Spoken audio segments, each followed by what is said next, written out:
होगा संसार में। ऐसे ही हुआ।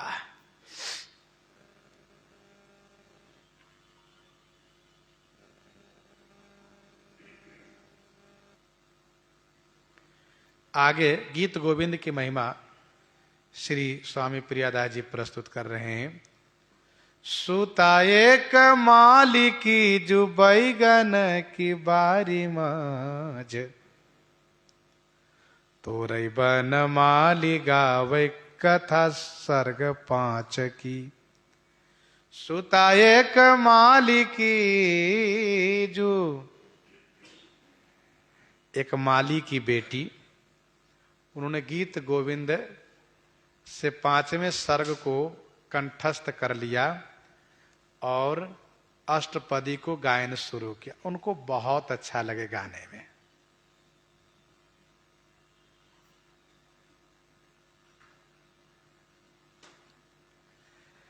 तो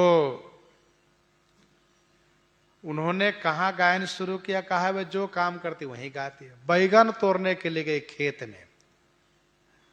बैगन की बारी माने खेत, माझ माने में।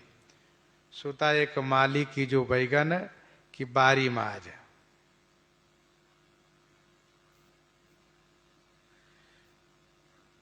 बनमाली गावई कथा सर्ग 5 की। 5वें सर्ग की कथा जो बनमाली, उस पद में शब्द है, उसके उन्होंने गायन शुरू किया। बनमाली कन्हैया भगवान श्री कृष्ण की गुण गाथा को गायन शुरू किया।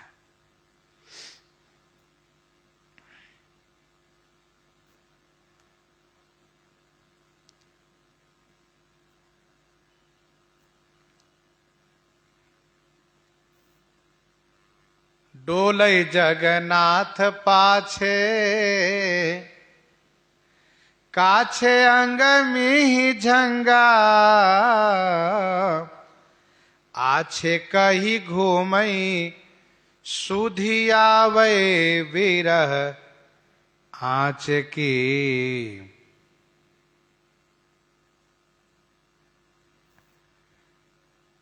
डोलई जगन्नाथ, श्री जगन्नाथ भगवान उस कन्या के पीछे पीछे चल रहे हैं बैगन के खेत में। डोलई जगन्नाथ पाछे, काछे माने पहने हुए, अंग मिही झंगा, अंग में महीन कपड़े की झंगा अर्थात ढीला कुर्ता, झंगुलिया, और उस बीच बीच में श्री जगन्नाथ भगवान कहते वाह वाह। अच्छा, कोई गा रहा हो और फिर उसके पीछे कहने वाला कोई बैठा वाह, तो उसका और उत्साह बढ़ता है। आछे कहीं घूमई, और उसी बीच में सुधी आवई बिरह आँच की। भगवान श्री कृष्ण को बिरह आँच की सुधी आवई। बिरह अग्नि की सुधी आ जाती थी। कब? जब कभी श्री किशोरी राधा जी मान कर जाती थी तो किस प्रकार से मेरे हृदय में बिरह अग्नि लग जाती थी, वह बातें याद आ जाती थी।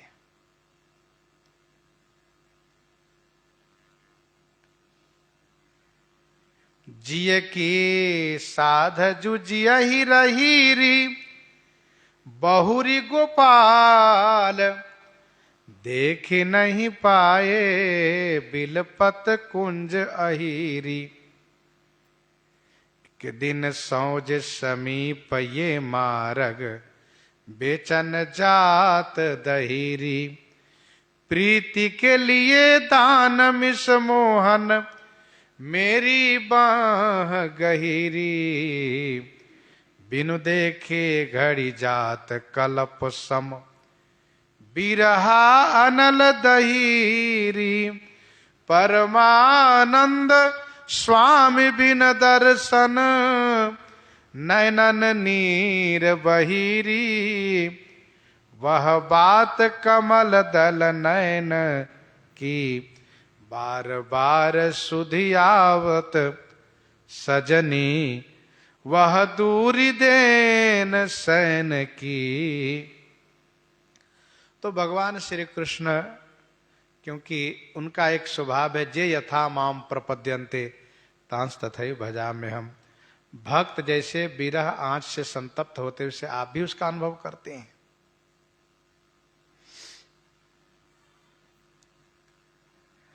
अब हुआ क्या, बैगन का पौधा कटीला था। कुछ बैगन का पौधा कटीला होता है, कुछ बिना कटीला होता है। तो संभवतः उस खेत में जो बैगन के पौधे थे वो सब कटीले ही थे। फट्यो पट देखी निरप पूछिया हो भयो कहा। अब ठाकुर जी चाहते हैं कि इनकी प्रसिद्धि हो उस माली की बेटी की,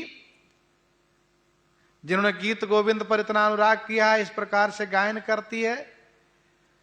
तो फट्यो पट, राजा साहब गए दर्शन करने के लिए, तो देखा कि कल ही नई झगुलिया बनवाई थी हमने और आज ही ये झंगुलिया फट गई कैसे।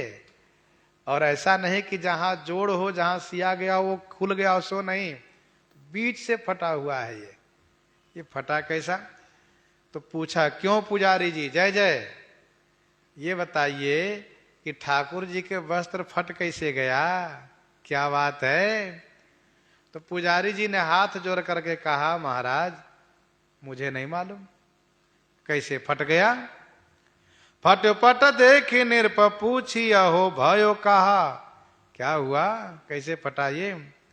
जानत न हम, पुजारी जी ने कहा हम नहीं जानते, अब कहो बात साच की। जगन्नाथ भगवान ने कहा, राजन सुनो, मैं सच्ची बात बता दूं, नहीं तो तुम पुजारी जी के ऊपर तमाम तर्क वितर्क करोगे, शंका करोगे। सुनो मैं बता रहा हूं। बात यह है कि अमुक माली की बेटी बैगन के खेत में वो गीत गोविंद गा रही थी, और मुझे गीत गोविंद सुनने बहुत अच्छा लगता है, और खास करके उसकी आवाज में मुझे तो बहुत अच्छा लगता है। वह बहुत बढ़िया गा लेती हैं, गाती भी है और ठुमकती भी है, बहुत अच्छा लगता है। तो मैं उनके पीछे लगा रहता हूं। बैगन एक खेत में गीत गा रही थी और मैं चला गया, तो उसी में बैगन के पौधे में अब कहां फटा मुझे भी नहीं मालूम, कहां कैसे फट गया। तो कहा ठीक है प्रभु, जय जय, बहुत अच्छी बात। प्रभु ही जनाई मन भाई मेरे वही गथा। प्रभु ही जनाई, प्रभु श्री जगन्नाथ भगवान ने यह बात जना दी। मन भाई मेरे वही गाथा, मेरे मन को वह गाथा अच्छी लगी है। राजा ने कहा, तो आपको उनके द्वारा गायन अच्छा लगता है ना। कहा महाराज, यदि मैं उनको आपके सामने बुलवा दूं तो। कहे तो बहुत बड़ा काम होगा, बुलवा दीजिए तो और अच्छी बात है। राजा ने तुरंत पालकी भिजवाया कहारों से। कहारों से कहा, सुनो जाओ अमुक माली घर, उनकी बेटी को ये सब कपड़े लेते जाओ, उनको पहनवाना और फिर इस पालकी में बैठा करके ले आना। राजा की ओर से पालकी लेकर कहार पहुंचा, वस्त्राभूषण लेकर। बेचारा माली घबराया, क्या बात है। पर वे कन्या तो जान रही है कि ठाकुर जी कृपा हो गई मेरे ऊपर। फिर तो उनको बढ़िया वस्त्राभूषण में समलंकृत करा करके पालके बैठवा करके राजा ने मंदिर में ठाकुर जी के सामने उपस्थित कराया। ल्याए वही बालकी को पालकी में बुलवाया, और फिर उन्होंने जब स्वर साध करके और नृत्य के साथ जब उस गीत गोविंद को गायन किया, जगन्नाथ भगवान झूमने लगे, उनको बहुत अच्छा लगा। तब राजा ने पूरे नगर में ढिंढोरा पिटवाया। फेरी निरपट दौड़ी, यह औड़ी बात जानी महा। फेरी निरपट दौड़ी, दौड़ी माने ढिंढोरा पिटवाया।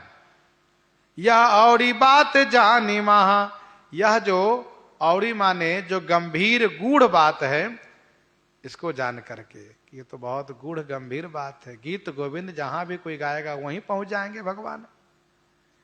इसलिए राजा ने कहा, सुनो जाकर के पूरे नगर में यह सूचना दे दो, ढिंढोरा पीटते हुए, बड़े से नगारा को एक बांध करके गले में टांग करके पीटते हुए सुनाना, कहना सुनो सुनो सुनो प्रजाजनों सुनो, यह राजा का आदेश है, कोई भी गीत गोविंद को जहां तहां गायन नहीं करेंगे। जिनको भी गाने की इच्छा हो वह कृपा करके मंदिर में गायन करें, अपने घर में सुंदर जगह गायन करें। ऐसे नहीं रास्ते घाट चलते फिरते नदी नाला किनारे गाने लगे, सो नहीं। क्यों? क्योंकि जहां भी एक गायन होता वहां जगन्नाथ भगवान सुनने के लिए उपस्थित हो जाते हैं। दूसरी एक बात और ध्यान से सुनो, क्या? जहां भी गायन करना वहां आगे भगवान के लिए आसन रखना कि ठाकुर जी यहां विराजित हो जाएं, फिर गायन करना। फेरी निरपट औड़ी बात जानी महा, कही राजा रंक पढ़े नी के ठौर जानी के। राजा हो या रंक, गरीब हो या अमीर, अच्छे हो या बुरे, जिसको भी जहां गायन करना हो अच्छी जगह देकर गायन करें। और एक बात और ध्यान रखें, खूब आराम से भाव से गायन करें।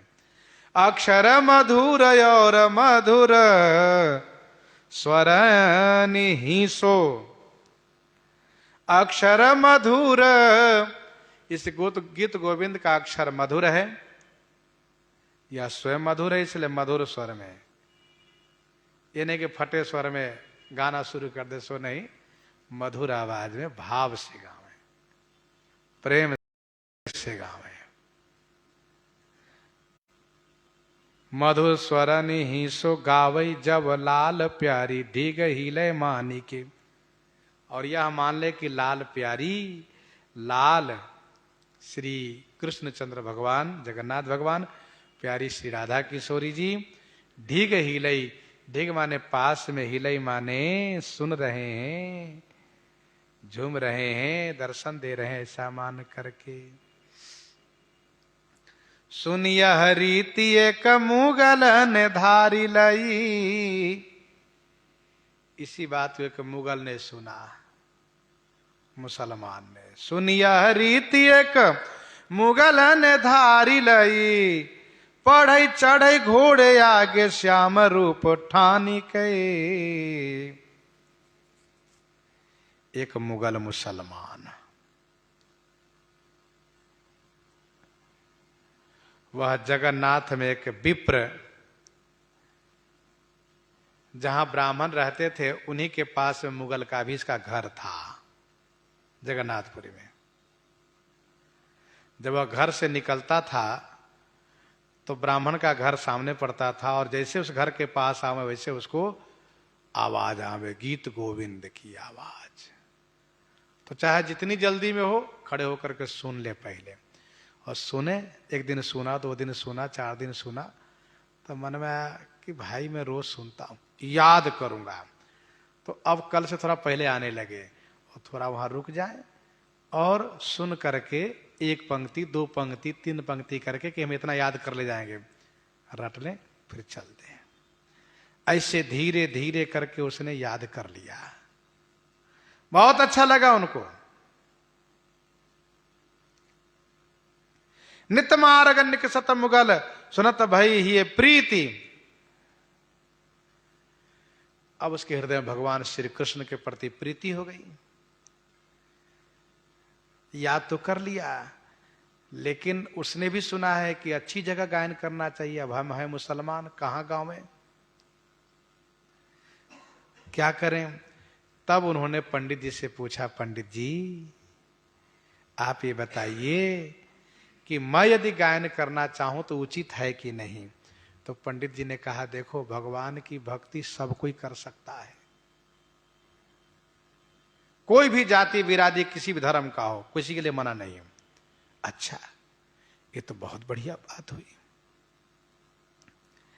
पंडित जी ने कहा, सुनो एक काम करना, गायन करना तो एक अच्छी जगह बैठकर, कमरे में, बंद कमरे में बैठ करके गायन करो। उन्होंने कहा, महाराज हम बहुत व्यस्त रहते हैं, हमारे मालिक का आदेश, हम तुरंत चले जाते हैं उनके यहाँ, और हमारी सेवा ऐसी है कि जब देखो तब हमारे मालिक घोड़े पर दौड़ाते रहते हैं। सुनो वहां चले जाओ, घोड़े पर बैठा चल दिया। महाराज बड़ा कठिन एक जगह बैठ के गायन करना।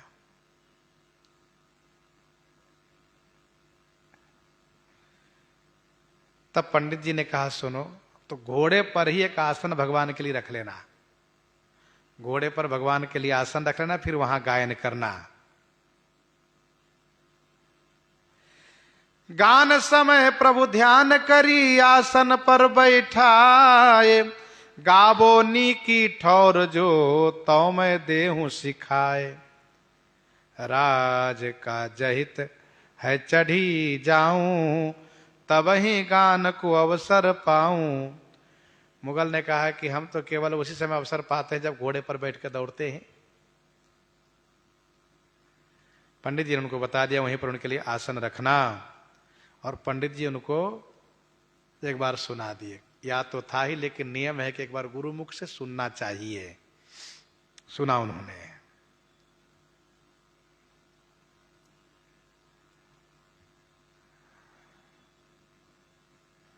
सुनिया रीति एक मुगलन धारी लई, पढ़े चढ़े घोड़े आगे श्याम रूप ठानी के।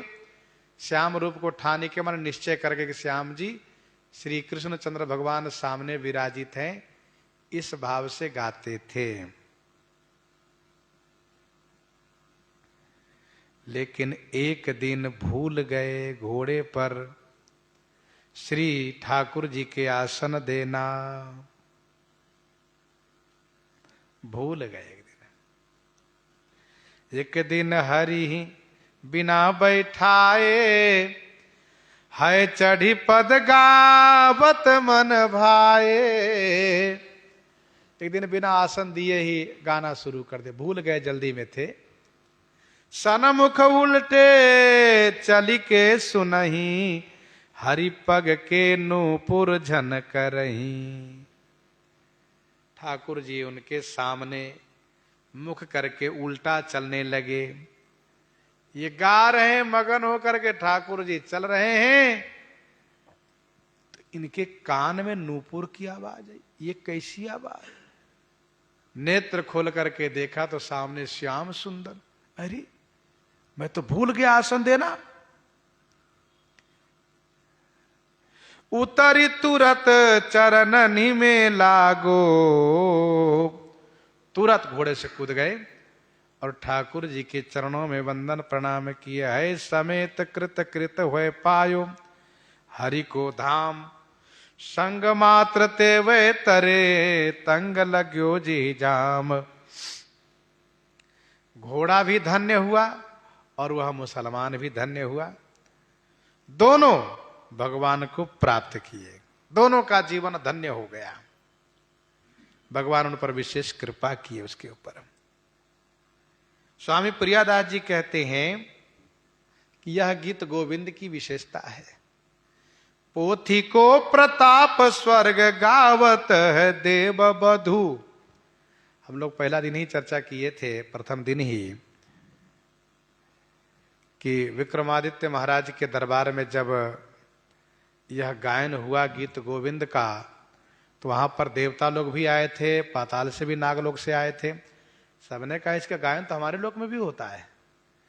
पाताल में नाग कन्याएं गाती है, स्वर्ग में देव बधुएं गाती हैं, देव स्त्रियां।